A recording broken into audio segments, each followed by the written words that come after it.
Oakland's new interim mayor, Nikki Fortunato Bas, was sworn into office. It comes after she and other city council members held a painful vote on budget cuts last night.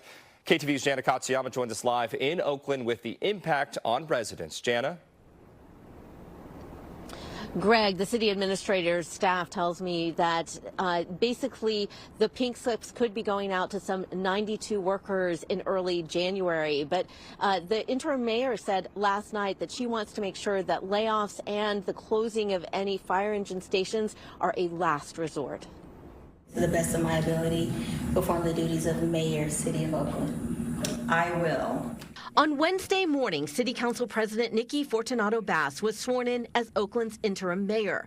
Fortunato Bas is filling the seat for just 2.5 weeks as the city faces a budget crisis. She presided over Tuesday's marathon meeting where the City Council approved cuts to address a $129 million deficit through the fiscal year. That includes up to 92 layoffs. The biggest budget cuts call for slashing police overtime, closing 6 fire engine stations, and cutting back in the finance department, the Oakland Department of Transportation, and the Public Works departments. We're still doing our modeling.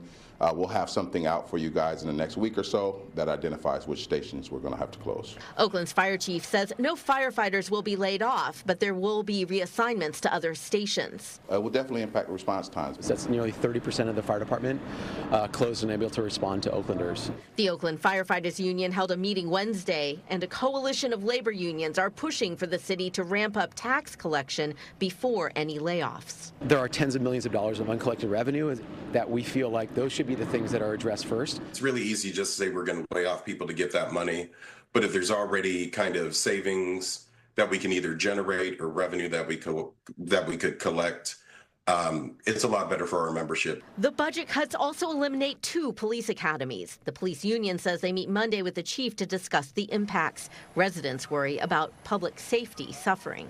More police, more beat cops around here, you know, especially down here in Oakland because it gets kind of gnarly down here. The city's union workers say cuts to public works and transportation also impacts public safety. We started getting reports about streetlight outages on a daily basis. The streetlights are out within a few days. You have car break-ins, you have people being robbed, you have all kinds of criminal activity because the streetlights are out. Now, since earlier in the year, since before the summer, we started getting reports about streetlight outages on a daily basis.